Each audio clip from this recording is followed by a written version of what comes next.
வணக்கம். Format numerology உங்கள் மகதன் சேகராஜா உங்களுடன் உரையாட வந்துள்ளேன். இப்போது நான் உங்களுக்கு கொடுக்க போகிறது ஏற்கனவே நம்மளுடைய ஃபார்மேட் நியூமராலஜி நிறைய பேர் பார்த்தவங்களுக்கு அவங்களுக்கு யூஸ்ஃபுல்லாகவும் இருக்கும். ஃபர்தராக பார்க்க வரவங்க கூட எப்படினாலும் வச்சுக்கலாம். உங்களுக்கு 3 மாதத்தில் எழுதலாம், 6 மாதத்தில் எழுதலாம், 1 வருஷம், 1.5 வருஷம், 2.5 வருஷம், 3 வருஷம், இது வரைக்கும் பேர் எழுதுங்கன்னு நான் சொல்லுவேன். எதுக்குன்னு அதுக்குள்ளே உங்கள் பிரச்சனை முடிஞ்சிடும், எல்லாம் இருந்தால் சரியாயிடும், ஃபஸ்ட் கிளாஸ் ஆயிடும் அப்படிங்கிறதுக்காக சொல்கிறோம். ஆனால் உண்மையை சொல்லணுன்னா சில பேருக்கெல்லாம் பார்த்தீங்கன்னாக்கா அந்த காலகட்டம் முடிஞ்சதுக்கப்புறம் கூட எழுதுனா நல்லாயிருக்கும். ஒரு பாயிண்ட்டு சில பேர், ஐயா நீங்கள் 3 வருஷம் எழுத சொன்னீங்க, நான் எழுதிட்டு வரேன், 3 வருஷம் வரைக்கும் நான் நல்லா இருந்தேன். சரி 3 வருஷம் தானே சொன்னீங்க, அதுக்கப்புறம் சொல்லலையே, நான் எழுதுறதை விட்டுட்டேன்.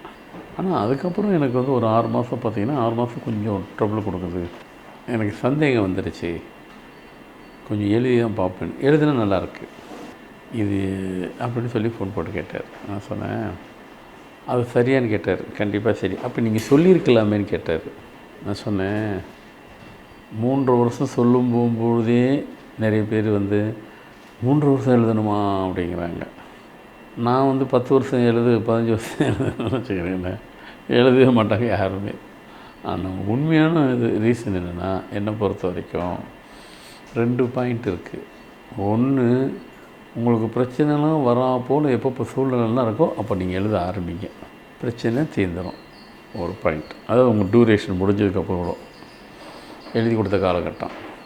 இன்னொன்று, ஐயா நான் கடைசி வரைக்கும் எழுதிடுறேன்னு, எனக்கு பிரச்சனையே இல்லை. அது சில பேர் இருக்காங்க. ஒருத்தர் வந்து 35 வருஷமாக எழுதிட்டுருக்கிறாரு. உண்மை, அவருக்கு என்கிட்ட வரும்போது 35 வயசு, இன்றைக்கி 70 வயசு அவருக்கு. எப்போ அது வரைக்கும் பேசுவார், வருஷத்துக்கு 1 வாட்டியோ 2 வாட்டியோ பேசுவார். சார் நல்லா இருக்கீங்களா, நல்லா இருக்கிறேன்.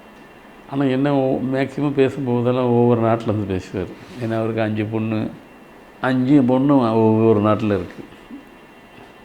நான் ஜப்பான்லேருந்து பேசுகிறேன்னுவார், அமெரிக்காலேருந்துன்னுவார், லண்டன்னுவார், இங்கெங்கேயோ சொல்லுவார். 5 பொண்ணும் 5 இடத்துல இருக்காங்க. இது நடுவில் சில பேர் வேறு இடத்த மாற்றுவாங்க, அப்போ இவரும் போய்ப்பார். அதனால் ஆஃப்டர் ரிட்டையர்மெண்ட்டுக்கு அப்புறம் கூட ஒரு லைஃப்பை என்ஜாய் பண்ணிக்கிறார். அது சொல்லிட்டார், நான் எழுதுகிறேன், நான் ரிட்டையரே ஆகிட்டேன், கவர்மெண்ட் ஒரு சர்வெண்ட்டில் வரும், ரிட்டையரே ஆகிட்டேன், ஆன் டியூட்டியில் இருக்கும்போதும் இது எழுதுனது எனக்கு நல்லா எல்லா பெனிஃபிட்டும் கிடச்சிது. ஆஃப்டர் ரிட்டையர்மெண்ட்டுக்கு அப்புறம் லைஃப் ஸ்மூத்தாக போகுது, எனக்கு ஒரு பிரச்சனையும் இல்லை.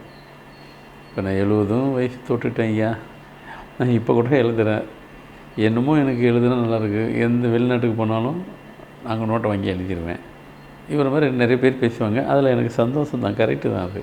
ஆனால் அவங்கள நீங்கள் லைஃப்லாம் எழுதுங்கள்லாம் நான் சொல்லவே இல்லை. ஆனால் அது சரியான சரி, அது நம்மளை எப்பவுமே ஒரு சேஃபர் சைடு. அது ஏன்னு சொல்கிறேன்னா, இப்போ உங்கள் இனிஷியலு உங்களுடைய பேரை சொல்லி ஃபுல்லாக எழுத போகிறீங்க. இப்போ கூப்பிட போகும்போது யாரும் அப்படி கூப்பிட போகிறது இல்லையா? நம்மளுடைய ஃபுல் பேர் லென்த்தியாக இருந்தால் கூட ஒரு ஷார்ட் பண்ணி தான் கூட போகிறாங்க. நம்ம வித் இனிஷியலோடு போட்டு பேர் தானே எழுதும்போது தான் அப்போ அதை எழுதும்போது அப்போ ஃபுல் பவரை ஒவ்வொருத்தரும் வில்கேட் பேகிட்டுது.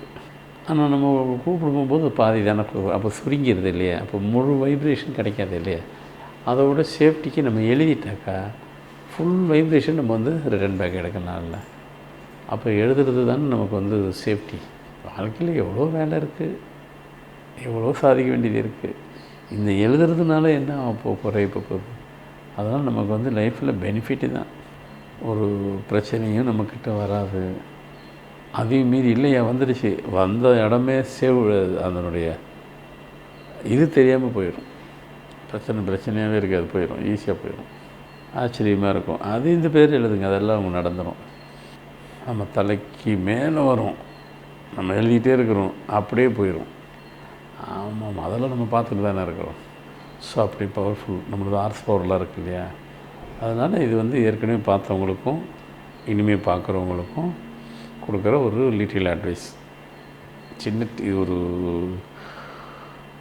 ஒரு சில பேர் சொன்னாங்க, இல்லைங்க ஐயா நீங்கள் அதை யூடியூப்லேயே கொஞ்சம் சொல்லிடுங்க, எல்லாத்துக்கும் சொன்ன மாதிரி இருக்கும் அப்படின்னு. எனக்கு ரொம்ப சரின்னு பட்டுச்சு, எல்லாத்துக்கும் யூஸ்ஃபுல்லாக இருக்கும்.